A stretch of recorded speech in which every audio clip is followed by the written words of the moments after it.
नमस्कार दोस्तों, चलिए जानते हैं बिहार की 50 फटाफट बड़ी खबरों को। केवल 20 मिनट में नए साल की शुरुआत होने वाली है। ऐसे में सरकार की ओर से कई सारे नियम को लागू कर दिया गया है और कई सारी योजनाओं का भी शुरुआत किया गया है, जिसका लाभ बिहार के हर लोगों को मिलेगा। और कहां-कहां पर बुलडोजर एक्शन देखने को मिलेगा और किनको-किनको क्या-क्या लाभ मिलेगा। फ्री बिजली गैस के दामों में कमी और फ्री राशन के साथ नए साल में 1-1 हजार रुपए किन किन को मिलेगा, सब कुछ आज के इस वीडियो में जानेंगे। तो चैनल पर पहली बार आए हैं तो वीडियो को एक लाइक कर दीजिए और चैनल को सब्सक्राइब कर लीजिए। समस्तीपुर में कड़ाके की ठंड के कारण बच्चों को राहत मिली है। कक्षा 1 से 8 तक के सभी स्कूल 27 दिसंबर तक बंद रहेंगे। इस दौरान प्री बोर्ड परीक्षाएं जारी रहेंगी।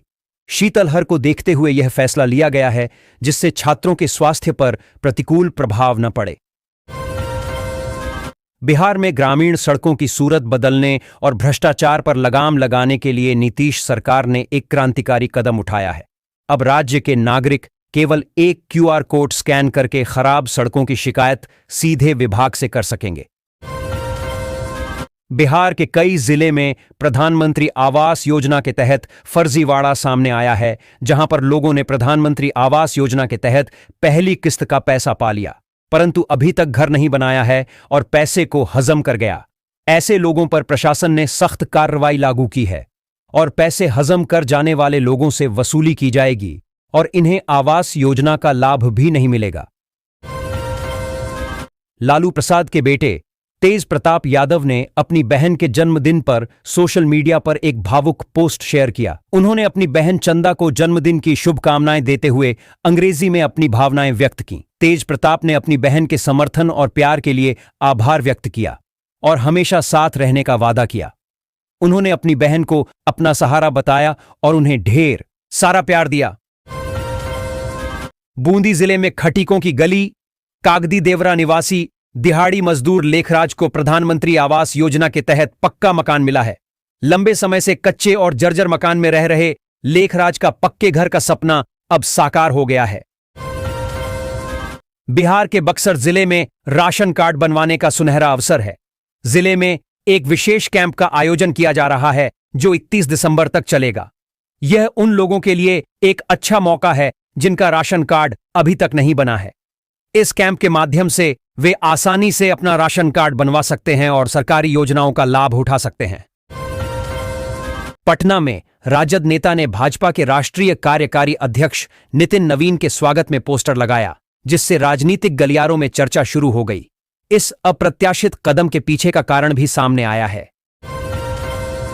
बिहार के पटना में मनरेगा को लेकर मंत्री ने अधिकारियों को निर्देश दिए हैं कि 13,000 श्रमिकों को 3 दिनों के भीतर काम दें। इसके साथ ही उन्होंने अपूर्ण आवासों को लेकर भी दिशा निर्देश जारी किए हैं। श्रमिकों को रोजगार मुहैया कराने और योजनाओं को तेजी से पूरा करने पर जोर दिया गया है। पटना उच्च न्यायालय ने 490 वाहनों की एकमुश्त नीलामी पर कड़ा प्रहार किया है, जिससे शराबबंदी विभाग में बड़े घोटाले के संकेत मिले हैं। अदालत ने राज्य को 12.12 लाख रुपए का मुआवजा देने और आर्थिक अपराध इकाई EOU को जांच के आदेश दिए हैं। यह मामला अवैध शराब के व्यापार और नीलामी में अनियमितताओं से जुड़ा है, जिस पर न्यायालय ने गंभीरता से संज्ञान लिया। बिजारनिया केंद्रीय मंत्री गिरिराज सिंह बाबरी मस्जिद को लेकर भड़क गए और उन्होंने अयोध्या जैसे अंजाम की चेतावनी दी है। उन्होंने ममता बनर्जी पर निशाना साधते हुए कहा कि उनका हिडन एजेंडा है। गिरिराज सिंह के इस बयान से बिहार की राजनीति में गर्माहट आ गई है और यह विवाद का विषय बन गया है। सिमरी बख्तियारपुर रेलवे स्टेशन पर वैशाली एक्सप्रेस का ठहराव न होने से यात्रियों में नाराजगी बढ़ रही है। स्टेशन अधिक राजस्व देता है, फिर भी ट्रेनों का ठहराव नहीं किया जा रहा। स्थानीय नागरिकों और संगठनों ने रेलवे प्रशासन से ठहराव की मांग की है, अन्यथा आंदोलन की चेतावनी दी है। भोजपुरी सिनेमा के पावर स्टार पवन सिंह अपनी आगामी फिल्म में महिमा सिंह के साथ नजर आएंगे। उत्तर प्रदेश की महिमा सिंह और पवन सिंह की वायरल तस्वीरें सोशल मीडिया पर चर्चा का विषय बनी हुई हैं, जिससे दर्शकों में उत्सुकता है। फिल्म का नाम अभी तक सार्वजनिक नहीं किया गया है, लेकिन शूटिंग की तस्वीरें सामने आने के बाद दर्शकों की उम्मीदें बढ़ गई हैं। महिमा सिंह इस अवसर को अपने करियर का महत्वपूर्ण पड़ाव मान रही हैं। बिहार में निगरानी विभाग ने एक राजस्व कर्मी को जमीन परिमार्जन के लिए 1 लाख रुपये की रिश्वत मांगते हुए गिरफ्तार किया।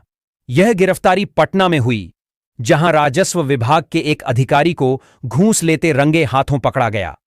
निगरानी विभाग ने भ्रष्टाचार के खिलाफ सख्त कार्रवाई करते हुए आरोपी को हिरासत में ले लिया है।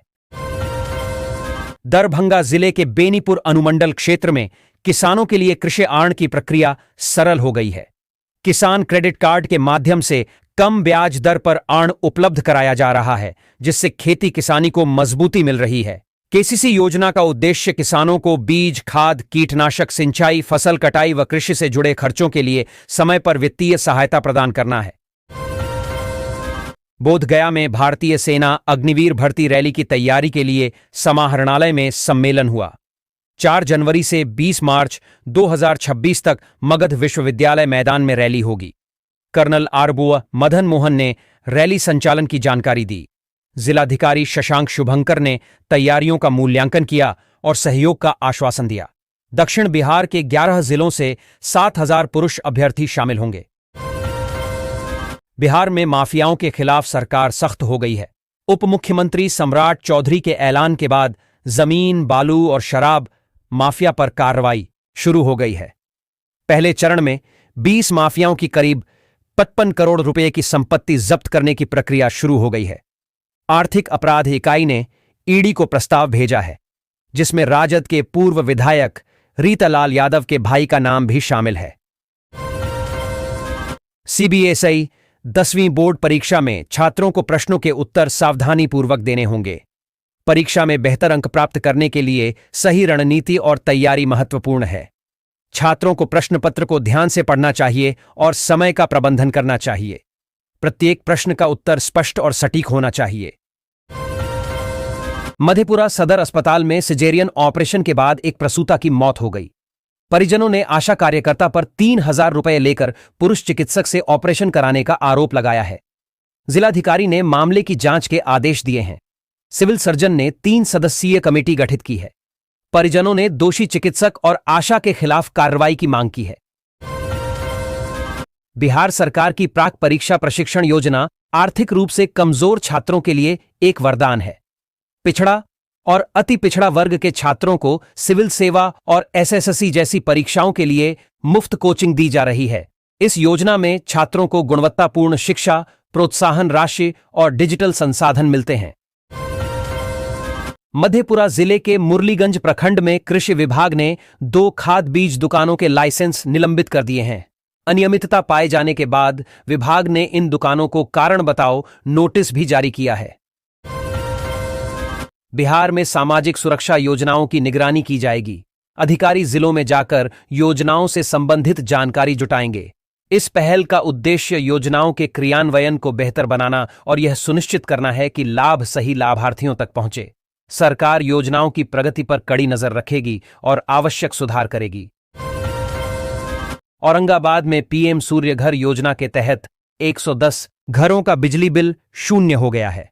इस योजना के अंतर्गत सरकार सोलर पैनल लगवाने के लिए भारी सब्सिडी प्रदान कर रही है, जिससे नागरिकों को बिजली के बिल में राहत मिल रही है और वे ऊर्जा के नवीकरणीय स्रोतों की ओर अग्रसर हो रहे हैं। जदयू नेता ने बड़ा दावा करते हुए कहा कि राजद के विधायक जदयू का दामन थाम सकते हैं। उन्होंने राज्यसभा सीटों को लेकर भी आत्मविश्वास जताया है। इस बयान ने बिहार की राजनीति में हलचल पैदा कर दी है और राजनीतिक गलियारों में चर्चाओं का दौर शुरू हो गया है। बिहार के फारबिसगंज में एबीवीपी ने बांग्लादेश में हिंदू अल्पसंख्यकों पर हो रहे अत्याचार के विरोध में शांतिपूर्ण प्रदर्शन किया। कार्यकर्ताओं ने नारेबाजी व पुतला दहन कर भारत सरकार से अंतर्राष्ट्रीय स्तर पर हस्तक्षेप और दोषियों पर कड़ी कार्रवाई की मांग की। बिहार के मधुबनी जिले में शराबबंदी कानून की धज्जियां उड़ाने का एक सनसनीखेज मामला सामने आया है। सोशल मीडिया पर वायरल एक वीडियो में बिस्फी थाने में तैनात होमगार्ड जवान सुशील कुमार अपनी वर्दी की गरिमा भूलकर बैग में शराब ले जाते पकड़ा गया। पूर्णिया पुलिस जिसे ढूंढ रही थी, वह कटिहार में फर्जी दारोगा बनकर साजिश रच रहा था। आरोपी कटिहार में पुलिस की वर्दी में घूम रहा था और लोगों को धोखा दे रहा था। पुलिस ने उसे गिरफ्तार कर लिया है और मामले की जांच कर रही है। यह घटना बिहार में पुलिस विभाग के लिए एक गंभीर चुनौती है। हरदोई के कचौना में राजस्व विभाग और पुलिस की संयुक्त टीम ने अवैध मिट्टी खनन के खिलाफ बड़ी कार्रवाई की है। इस दौरान 2 जेसीबी मशीनें और 3 ट्रैक्टर ट्रॉली जब्त की गईं, जबकि 4 लोगों को हिरासत में लिया गया है। यह कार्रवाई मसूढ़ा और रैंसो गांवों में की गई। लोक स्वास्थ्य अभियंत्रण विभाग अब बिजली बिल बकाया रहने पर ठेकेदारों को निविदा से दूर रखेगा। मंत्री संजय कुमार सिंह ने पूर्णिया प्रक्षेत्र में जलापूर्ति योजनाओं की समीक्षा की और विद्युत बिलों के भुगतान में कमी पर अधिकारियों को चेतावनी दी। उन्होंने कहा कि भुगतान नहीं करने वाले ठेकेदार निविदाओं में भाग नहीं ले पाएंगे और देरी पर लगने वाला सरचार्ज संबंधित अभियंता के वेतन से वसूला जाएगा। बिहार में एक बार फिर ट्रेन पर पथराव और फायरिंग की खबर है। देर रात सीमांचल एक्सप्रेस पर उपद्रवियों ने फायरिंग और पत्थरबाजी की। यह घटना Delhi Howrah main rail line पर हुई। ट्रेन जब आरा के पास 40वां पुल और जमीरा हॉल्ट के आसपास थी, तभी उपद्रवियों ने बवाल मचाया। इस घटना में जनरल बोगी का शीशा भी टूट गया। साथ ही यात्रियों के बीच काफी देर तक अफरा तफरी मची रही। उत्तर बिहार में ठंड और कोहरे का प्रकोप जारी है, जिससे 12 साल का रिकॉर्ड टूट गया है। मौसम विभाग के अनुसार उत्तर बिहार में 28 दिसंबर तक ठंड का प्रकोप बना रहेगा। अधिकतम तापमान 14.6 डिग्री सेल्सियस और न्यूनतम तापमान 8.7 डिग्री सेल्सियस दर्ज किया गया। कृषि वैज्ञानिक फसलों को नुकसान की आशंका जता रहे हैं और किसानों को सिंचाई और दवाओं के छिड़काव की सलाह दी गई है। भाजपा के राष्ट्रीय कार्यकारी अध्यक्ष बनने के बाद नितिन नबीन पहली बार पटना पहुंचे, जहां एयरपोर्ट पर उनका भव्य स्वागत हुआ। उप मुख्यमंत्री सम्राट चौधरी और विजय सिन्हा के साथ उन्होंने 6 किलोमीटर लंबा रोड शो किया, जिसमें कार्यकर्ताओं की भारी भीड़ उमड़ी। इस दौरान एयरपोर्ट और नेहरू पथ पर यातायात बाधित रहा और यात्रियों को परेशानी हुई। संजय सरावगी ने इसे बिहार भाजपा की ताकत का प्रदर्शन बताया। भागलपुर में राष्ट्रीय मानवाधिकार एवं आरटीआई जागरूकता संगठन भारत बिहार प्रदेश इकाई की एक महत्वपूर्ण बैठक की गई। बैठक की अध्यक्षता संगठन के बिहार प्रदेश अध्यक्ष जितेंद्र कुमार ने की। युवा प्रकोष्ठ के जिला अध्यक्ष आनंद कश्यप ने कार्यक्रम का सफल संयोजन किया। बिहार में बड़े पैमाने पर आईपीएस अधिकारियों का प्रमोशन हुआ है। कुंदन कृष्णन को डीजी बनाया गया है। कुल 33 आईपीएस अधिकारियों को प्रमोशन मिला है। सरकार ने इसकी लिस्ट जारी कर दी है, जिसमें कई एसपी और डीआईजी रैंक के अधिकारी शामिल हैं। इस फेरबदल से पुलिस प्रशासन में नई ऊर्जा का संचार होने की उम्मीद है। बिहार विद्यालय परीक्षा समिति बीएसईबी ने दस्तावेज सत्यापन प्रक्रिया को डिजिटल कर दिया है। 1 जनवरी 2026 से मैन्युअल वेरिफिकेशन बंद हो जाएगा। बोर्ड ने document verification system DVS software launch किया है, जिससे मैट्रिक इंटर के प्रमाण पत्रों का सत्यापन ऑनलाइन होगा। बिहार बोर्ड के इस निर्णय से छात्रों, सरकारी विभागों और निजी संस्थानों को राहत मिलेगी। पटना में घने कोहरे के कारण हवाई यातायात बाधित हुआ है। दिल्ली से आने वाली फ्लाइट को रायपुर डायवर्ट कर दिया गया है। कोहरे के चलते 43 उड़ानें लेट हो गई हैं और 8 उड़ानें रद्द कर दी गई हैं। यात्रियों को असुविधा का सामना करना पड़ रहा है। मौसम विभाग ने अगले कुछ दिनों तक ऐसे ही हालात रहने की आशंका जताई है। उपेंद्र कुशवाहा ने मांझी के बयानों पर प्रतिक्रिया देते हुए कहा कि उनकी बातों में सच्चाई नहीं है। उन्होंने आश्चर्य व्यक्त करते हुए कहा कि मांझी ऐसा कैसे कह सकते हैं। कुशवाहा ने कहा कि उनका बयान अत्यंत आपत्तिजनक है। बिहार के सारण जिले से मिली खबर के अनुसार छपरा गोरखपुर के बीच चलने वाली सवारी ट्रेनें 1 महीने से अधिक समय तक रद्द रहेंगी। रेलवे प्रशासन ने इस संबंध में सूचना जारी कर दी है। यात्रियों को होने वाली असुविधा के लिए खेद है, लेकिन सुरक्षा कारणों और रखरखाव के चलते यह निर्णय लिया गया है। बिहार के गोपालगंज स्थित थावे दुर्गा मंदिर में हुई 1 करोड़ रुपए से अधिक की चोरी मामले में पुलिस की जांच जारी है। यूपी और बिहार में 12 टीमें छापेमारी कर रही हैं और अब तक 35 संदिग्धों को हिरासत में लेकर पूछताछ की जा चुकी है। मंदिर प्रशासन, पुजारी और कर्मचारी से भी गहन पूछताछ की जा रही है।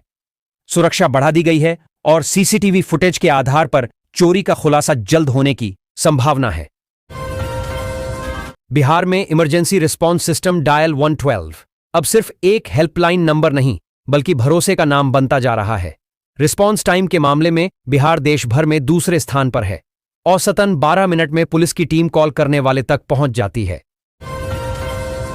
बिहार के कथावाचक श्रवण दास पर एफआईआर। प्राथमिकी के मुताबिक कथावाचक श्रवण दास पीड़िता के घर में ही किराए का कमरा लेकर रहता था। आरोप है कि घर में किसी के न होने का फायदा उठाकर उसने नाबालिग लड़की को बहला फुसलाकर शादी का झांसा दिया और करीब 1 साल तक उसका शारीरिक शोषण किया। अवैध निर्माण और कर्ज न चुकाने के मामलों पर सुप्रीम कोर्ट सख्त। सीजेआई बोले, लोग क्रेजी हो गए हैं। कोर्ट ने स्पष्ट किया है कि नियम तोड़ने वालों को कोई राहत नहीं दी जाएगी। कर्ज वसूली मामले में आरोपी को राहत देने से इनकार किया गया, जबकि अवैध निर्माण मामले में बिना अनुमति बने निर्माण को गिराने के आदेश में हस्तक्षेप नहीं किया जाएगा। बिहार के नेता जीतन राम मांझी अपने एक बयान के कारण विवादों में घिर गए हैं। उनके बयान पर बीजेपी और जेडीयू ने आपत्ति जताई है, जिससे राजनीतिक माहौल गर्मा गया है। अब देखना यह है कि इस विवाद के बाद केंद्रीय मंत्री क्या रुख अपनाते हैं। इस घटना ने बिहार की राजनीति में नई चर्चाओं को जन्म दे दिया है। उप मुख्यमंत्री विजय सिन्हा ने कहा कि बिहार में मेन खनिज संसाधनों का दोहन पूरी तरह वैध, पारदर्शी और जनहित में किया जाएगा तथा किसी भी स्तर पर लापरवाही बर्दाश्त नहीं की जाएगी। जो भी अधिकारी लापरवाही बरतेंगे उन पर कार्रवाई की जाएगी। बिहार के हर जिले में स्पोर्ट्स एकेडमी खोली जाएंगी। खेल मंत्री श्रेयासी सिंह ने माउंट लिटरा जी स्कूल में लिटरा एथलान 2.0 के उद्घाटन पर यह घोषणा की। अकादमियों का उद्देश्य ओलंपिक खेलों के लिए युवाओं को तैयार करना है। प्रतिभा खोज शुरू हो चुकी है और अकादमियां ओलंपिक खेलों पर केंद्रित होंगी। जगजीवन राम स्टेडियम में वार्षिक खेल महोत्सव में विभिन्न खेल प्रतियोगिताएं आयोजित की गईं, जिसमें छात्रों ने भाग लिया। अधिकारियों के अनुसार वर्ष 1980 तक जिला परिषद की जमीनें सुरक्षित थीं। इसके बाद धीरे धीरे उन पर अतिक्रमण शुरू हो गया। 1990 के बाद जिला परिषद की जमीनों पर अवैध कब्जे की रफ्तार तेज हो गई। रिपोर्ट के अनुसार 2020 तक अधिकांश स्थानों पर इन सरकारी जमीनों पर भूमाफियाओं ने पूरी तरह कब्जा कर लिया। अवैध बालू खनन और परिवहन पर रोक के लिए खान एवं भूतत्व विभाग ने गृह विभाग को विभिन्न जिलों में 400 पुलिस बल की तैनाती का प्रस्ताव भेजा है। उप मुख्यमंत्री सह खान एवं भूतत्व मंत्री विजय कुमार सिन्हा ने विभाग के कार्यकलाप की समीक्षा के क्रम में यह प्रस्ताव गृह विभाग को दिया है। मंत्री ने अवैध खनन पर लगातार छापेमारी जारी रखने के निर्देश दिए हैं। बिहार में ग्रामीण सड़कों की सूरत बदलने और भ्रष्टाचार पर लगाम लगाने के लिए नीतीश सरकार ने एक क्रांतिकारी कदम उठाया है। अब राज्य के नागरिक केवल एक QR कोड स्कैन करके खराब सड़कों की शिकायत सीधे विभाग से कर सकेंगे।